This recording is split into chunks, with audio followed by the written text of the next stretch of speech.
How's it going, everybody? It's Pilot and we're back with another FPL video, and today we're going to be looking at our buy, hold, and sell players. We did a rendition of this last week for Game Week 32 Plus, so we've taken a look at how we did for those predictions, as well as we have new players for Game Week 33 Plus. So without further ado, let's get into the video.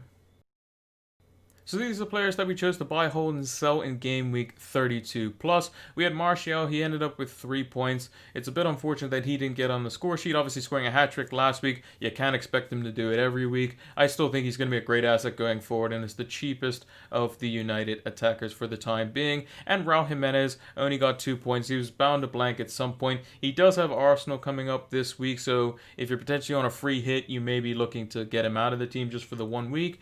But his fixtures overall are quite good, and Arsenal is not the greatest at the back, so it may be worth obviously keeping him in the long term. I still think he's going to be a great asset going forward. Then we have onto the holds. We have Richarlison, who got himself a goal, the first goal versus Leicester in their 2-1 win today. He did pick up a knock, but no worries, he will be fit for the next game. Ancelotti just said it was just a precaution, so it's all good news there. And then obviously we have Aubameyang with 2 goals and an assist versus Norwich. Kind of expected. Anyone who captained him or brought him in, job well done for you. The only problem is that his next 4 fixtures are not great at all, so could potentially be looking to get him out this week. We'll see if he's on the list. And then for sells, Lundstrom hasn't played this week. He plays tomorrow at the time of recording. And then Vardy obviously only scored 2 points. Isn't really doing it for his price point. You can get better assets elsewhere, potentially for the likes of Jimenez or Rashford. You know, even though Rashford hasn't scored since the restart, but still is going to be looking better for a similar price point. Even Jesus looks somewhat threatening, and Vardy just doesn't seem to be his normal self. Whether he needs some few games to get going again, or is just Leicester as a team just aren't playing well, and they could end up slipping out of the top 4 for the Champions League spots. So potentially it was a good thing that I put him on the sell list. He only got 2 points and wasn't really worth it this week.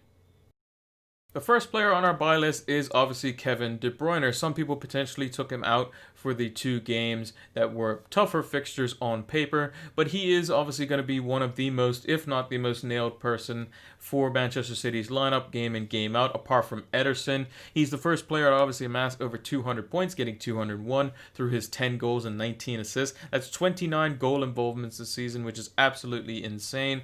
And he just does everything. He's box to box, he's all over the field. He has multiple avenues to points, which is the best part about him. So he does take penalties when Aguero is not on the field. He has free kick duty. He has goals. He has assists. He just has everything. And he's a great captaincy option as well. He hasn't played this week, so obviously barring some type of injury, I would suggest obviously not to bring him in that case. But assuming things are going forward and Pep's going to be playing his normal team, he's going to see points. Whether he gets rotated 1 out of 3 to 4 game weeks, you're still going to want him in your team. And they have a great fixture coming up in the next game week, in Game Week 33 versus Southampton away. So I think De Bruyne is a perfect option to buy. Next up on the buy list, we have Manchester United's talisman in Bruno Fernandez. He currently sits at 8.8 million, has 5 goals and 3 assists with an average of 8.1 points per game. United are unbeaten since his arrival, and Pogba allows Bruno to go forward even more, even though Bruno tracks back all the time as well, making tackles inside the box, heading the ball away, sometimes filling in at left back or right back if people are caught out of position or anywhere in midfield. And his fixtures are amazing. So I think him or any of the the United assets, whether it be in midfield or up front. So you're looking at the likes of Rashford, Greenwood, Martial, Fernandez, or Pogba. I think those 5 are almost crucial. You can potentially pick up 2 or 3 of them. If you want to go for a United defender for a little bit more kind of balance, then you can go for that as well. But I think him being in the team makes United better, and he's always involved. He's had 11 shots since the restart, 3 of which have been inside the box. One of those was a penalty, but that doesn't tell the whole story. The eye test really shows how active he is on the ball, how active he is getting in the box, making those late runs, back post, front post, wherever he needs to be. And also Pogba being in the team allows him to get forward even more so, and making those deeper lying plays for Pogba, and he gets more of the action around the goal, shots from just outside the 18, shots from inside the box, all those sorts of things. And it just seems like a great asset and a bargain at 8.8 million for Fernandez.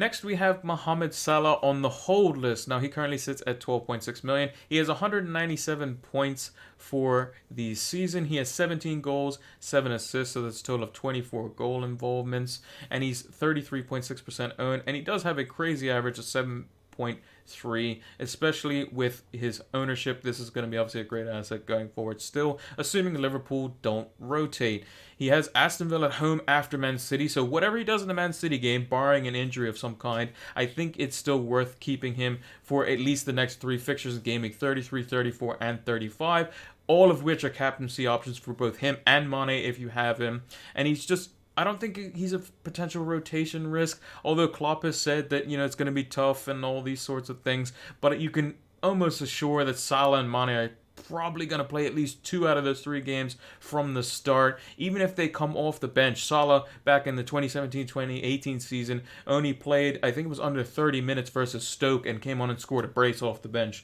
So I know it is Stoke, but a team as defensive as Stoke, even Salah can get in behind them and cause problems off the bench. And even Mane could do that too, or a lot of Liverpool assets for that matter. But obviously Salah and Mane are the most acquired.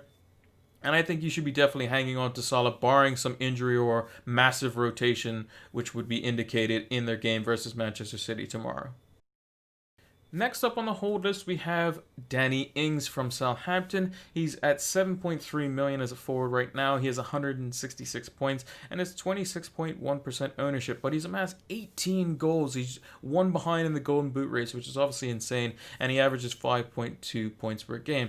Now, this is a kind of a weird hold because he only had 0.12, so only 12% of a potential goal opportunity that is guaranteed, basically, in terms of XG stats in his brace versus Watford. So he scored twice, but if he replayed that game, the stats show that he probably shouldn't have scored either of those off only 2 shots, which was obviously clinical for him.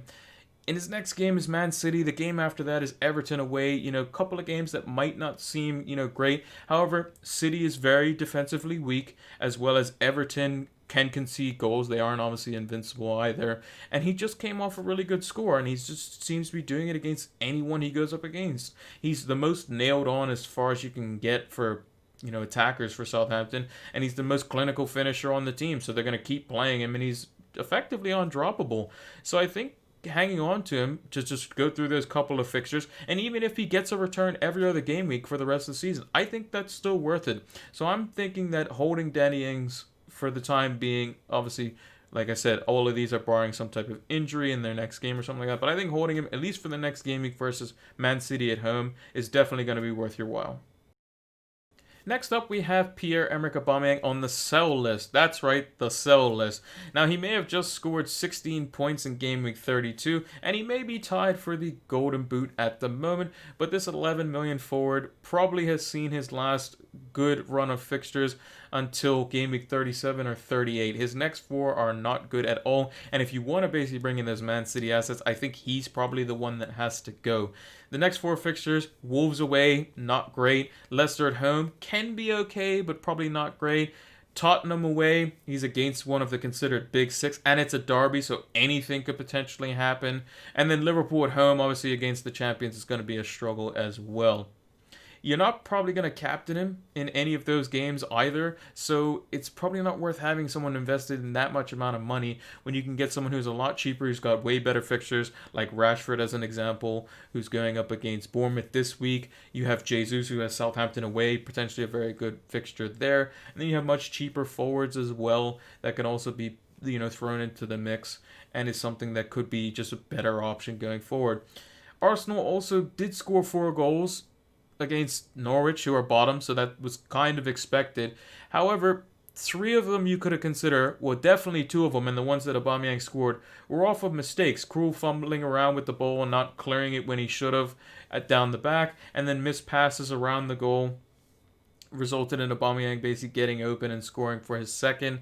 And they kind of did the work for him, and Arsenal's XG was only 1.76 in the game, which on paper means that they should have only scored maybe 2 of those goals. And since they were both leading to mistakes, I think his stat line is very misleading. Yes, he got the 16 points, and if you captained him, obviously fantastic and happy days for you.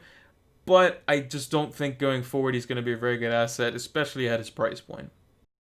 And the other player we have on our sell list is Everton's Dominic CalvertLewin. He currently sits at 6.5 million, but he only has 117 points this season through 13 goals and 1 assist, which an averages out to be 3.9 points. Now, that's obviously not fantastic. It's not bad either, but I just think that he needs to be doing more at that price point, potentially zero point 0.5 points higher per game, something along those lines. And the eye test just shows that he's not getting very many shots off in comparison to like Richarlison or Sigurdsson or the lot.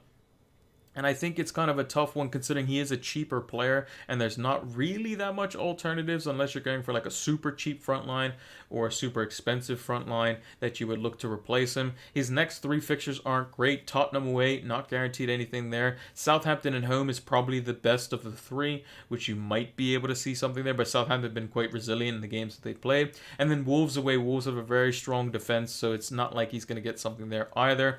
He hasn't scored since game week 28, I think it is. He's just gotten 2 points. He's played every game, gone past 60 minutes, and just hasn't scored. So he did take a lot of shots in his previous game, but just only 1 shot versus Leicester, especially in the opening flurry that they had during the game. He wasn't involved. His shot came in the second half.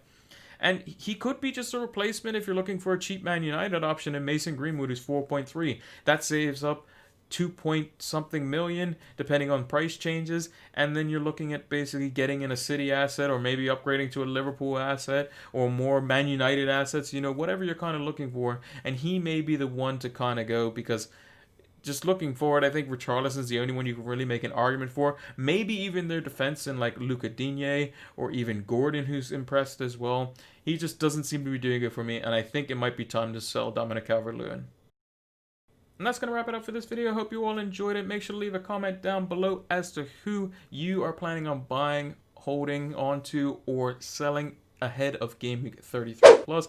Make sure to like the video if you enjoyed it. Make sure to subscribe to the channel if you are new, and make sure to turn those notification bells on so you can get the content when it is released on YouTube. Also, give us a follow over on Twitter and Twitch. It's PilotFlame226 on those platforms, and you can see when we go live for new videos as well as Game Week discussion streams over on Twitch. So thanks for watching, and until the next one, take care.